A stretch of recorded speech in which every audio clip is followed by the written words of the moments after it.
Realme 9 SE இந்த ஃபோனோட overview தான் நம்ம இன்றைக்கி பார்க்க போகிறோம். ரியல்மியோட நம்பர் சீரீஸை ரொம்பவே கன்ஃபியூசிங்காக மாற்றிட்டாங்க. பொதுவாக ஒரு 8 ப்ரோ, அதுக்கப்புறமா பட்ஜெட்காக ஒரு 8i 7i அந்த மாதிரி இருந்துச்சு. பட் இந்த தடவை பட்ஜெட் ரொம்பவே அவங்களோட டாப்பிக்கே வேறு மாதிரி மாறிட்டாங்க.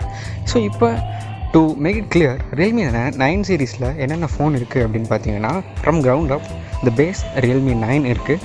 அதுக்கு மேலே அந்த ஐ சீரீஸ்லாம் தண்ணின்ட்டாங்க, இனிமேல் அதுக்கும் சம்மந்தம் இல்லைன்னு சொல்லிட்டாங்க. ஸோ பேஸ் Realme 9 மேலே Realme 9 SE. ஸோ பொதுவாக 9 Pro வர அந்த ப்ரைஸ் ப்ராக்கெட்டுக்கு 9 SEன்னு சொல்லிட்டு ஒரு ஃபோன் விட்டுருக்காங்க. அண்ட் 9 SEக்கு மேலே 9 Pro அண்ட் 9 Proக்கு மேலே 9 Pro Plus. இன்றைக்கி நம்ம ஃபோக்கஸ் பண்ண போகிறது 9 SE மேலே தான். Because technically last year 8 Pro, அதுக்கு முன்னாடி 7 Pro, அதுக்கும் முன்னாடி 6 Pro, இது மூணும் எடுத்துக்கிட்டு இருந்த இடத்த இந்த ஃபோன் எடுத்துருக்கு. அண்ட் எதுவும் அப்கிரேட் கொடுத்துருக்காங்கன்னு கேட்டிங்கன்னா செம்ம சாலிடான அப்கிரேட் இருக்குது இந்த ஃபோனில். என்னென்னு பார்த்தீங்க அப்படின்னா, ஃபஸ்ட்டே அந்த எக்ஸைட்டிங்கான நியூஸ் சொல்லிடுறேன். இந்த ஃபோன் 20,000 ரூபாய்க்கு ப்ரைஸ் பண்ணியிருக்கக்கூடிய இந்த பர்டிகுலர் ஸ்மார்ட் ஃபோன் பார்த்தீங்கன்னா Qualcomm snapdragon 778Gயோட வருது. கொஞ்ச நேரம் நீங்கள் அதை ப்ராசஸ் பண்ணிக்கிறதுக்கு நான் உங்களுக்கு டைம் தரேன். பிகாஸ் ஒரு 30,000 ரூபா ஸ்மார்ட் ஃபோனில் வரக்கூடிய ஒரு சிப்செட்டை 20K கடியில் கொண்டு வந்தது ஒரு அற்புதமான விஷயம். SE பொதுவாக பல ஃபோனில் ஸ்பெஷல் எடிஷன், ஸ்மால் எடிஷன்னு சொல்லுவாங்க. இந்த ஃபோனில் SEக்கு மீனிங் ஸ்பீட் எடிஷன். ஸோ ப்ராசஸரில் காம்ப்ரமைஸே பண்ணக்கூடாதுன்னு அவங்களால கொடுக்கக்கூடிய பெஸ்ட் கொடுத்துருக்காங்க. ஸோ அண்டர் 20,000 பக்கான கேமிங்காக தான் ஃபோன் எடுக்கிறேன் அப்படின்னா கன்ஃபார்மாக நீங்கள் இதை எடுக்கலாம். ஏன்னா Qualcommல கேமிங் சப்போர்ட் அருமையாக இருக்கும். COD மாதிரி கேம்ஸ்லாம் நீங்கள் லிட்ரலி மேக்ஸ்ட் அவுட் கிராஃபிக்ஸ்லாம் ஆடலாம் இந்த சிப் செட்டை வச்சுக்கிட்டு. இதை விட பவர்ஃபுல்லான டைமென்சிட்டி சிப்பில் கூட அவ்வளோ வராது. ஏன்னா ஸ்னாப்ட்ராகனுக்கு gaming support. But we have some disappointing news after this.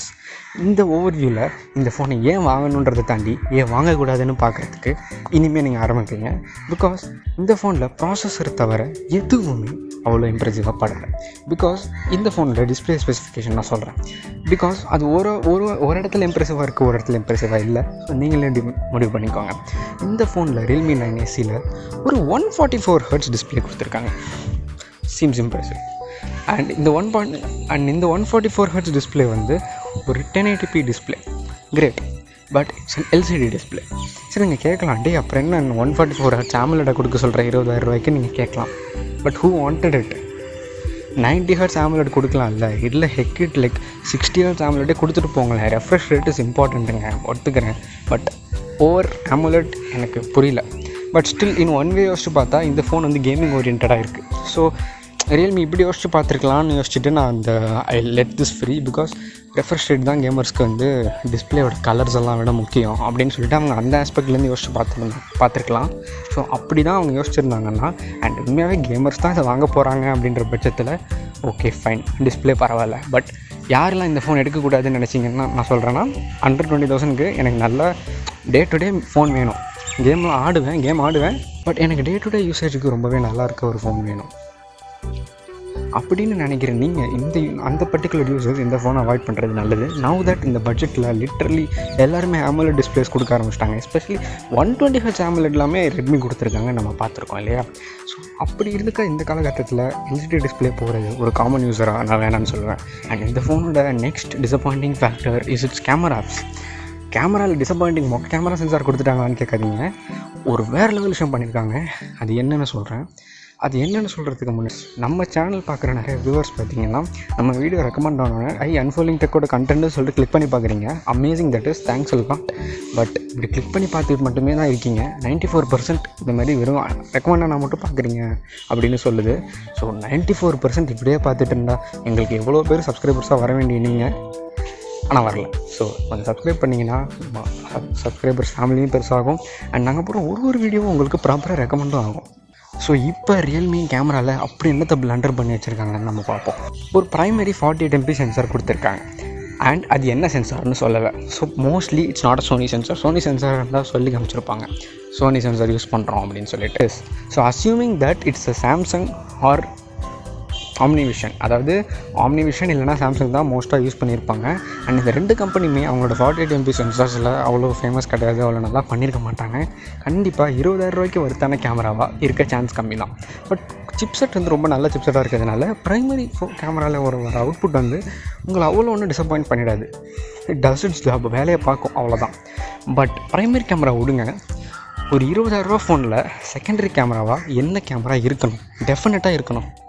அதை நீங்களே சொல்லுங்கள். Obviously wide angle camera. Wide angle இல்லைங்க.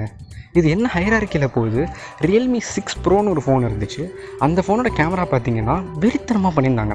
Primary sensor, wide angle sensor, telephoto zoom பண்ணுறதுக்கு டெலிஃபோட்டோ சென்சார் கொடுத்துருந்தாங்க, அண்ட் ஒரு மேக்ரோ சென்சார். செல்ஃபிக்கு ஒரு ரெகுலர் செல்ஃபி வைட் ஆங்கிள். என்னம்மா camera கொடுத்த ரியல்மி 6 ப்ரோவில் 7 ப்ரோவில் வந்து அந்த டெலிஃபோட்டோவை தூக்கிட்டாங்க, செல்ஃபி வைட் ஆங்கிளையும் தூக்கிட்டாங்க. சரி, அதை 2 தான் தூக்குனீங்க, மட்டையாவது வச்சிங்களே அப்படின்னு இருந்துச்சு. இப்போ வைட் ஆங்கிள் சென்சாரே தூக்குறாங்க. என்னங்க நடக்குதுங்க? பட்ஜெட் செக்மெண்ட்டை கொலை பண்ண ட்ரை பண்ணிட்டு இருக்காங்களா? Seriously disappointed. சத்தியமாக சொல்கிறேன். கேமிங் தவிர ஒரு regular typical smart phone user இந்த ஃபோன் வாங்கணும்னு நினச்சிங்கன்னா ஜஸ்ட் அவாய்டிட்டு தான் என்னால் இப்போ சொல்ல முடியாது. ஒரு வகையில் இது வந்து extreme phone. In one way it's the most exciting phone in this project. Snapdragon 778G தரீங்களா? வாவ் அப்படின்ற மாதிரி இருக்குது.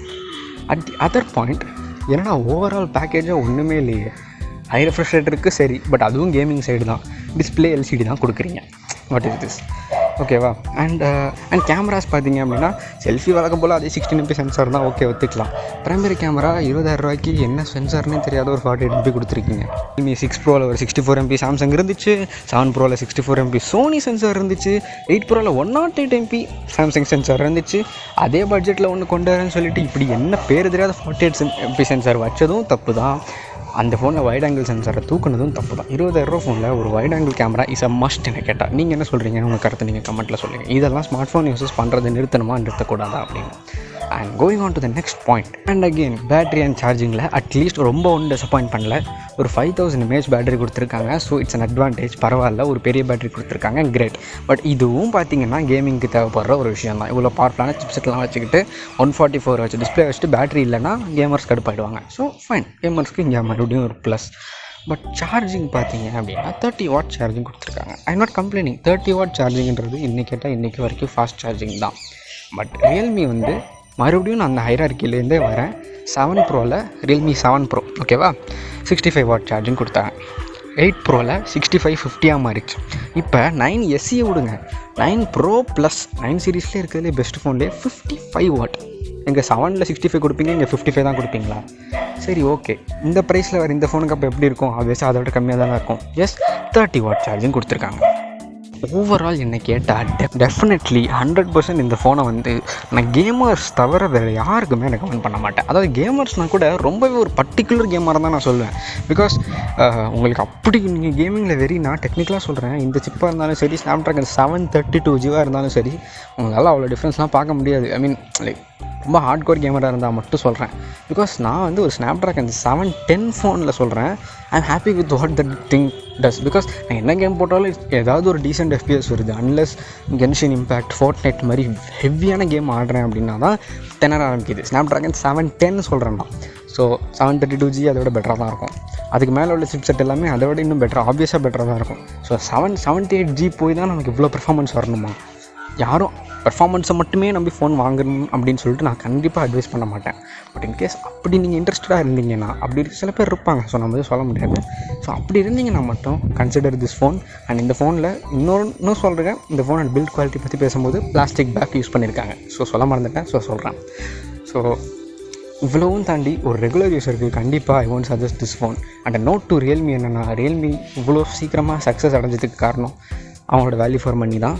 அது கொஞ்சம் கொஞ்சமாக அவங்க கொண்டுக்கிட்டு இருக்காங்க. ரீசெண்டாக நம்ம OnePlus அளவுக்கு மீறி திட்டிக்கிட்டு இருக்கோம். பட் என்ன கேட்டால் திட்ட வேண்டிய பிராண்ட் ரியல்மி தான். நம்ம சேனலில் கொஞ்ச நாளாகவே நம்ம ரியல்மி பெருசாக கவர் பண்ணியிருக்கவே மாட்டோம். பிகாஸ் எனக்கு பண்ணணும்னு மனசே வரலைங்க. அவங்க எப்படி ரீசெண்டாக அவங்க என்ன ஃபோன் அப்படி உருப்படியாக லான்ச் பண்ணிட்டாங்க, எனக்கு ஒன்றுமே புரியல. நான் ரியல்மி எல்லாம் ஆசைப்பட்டு வாங்கின காலமாக இருந்துச்சு முன்னாடி, இப்படி வந்து நிற்கிறாங்க. ஸோ எனிவேஸ், நான் சொல்ல வேண்டியதை சொல்லிட்டேன். உங்களை நெக்ஸ்ட் வீடியோவில் பார்க்குறேன். தேங்க்ஸ் லாட் ஃபார் வாட்சிங். Bye by.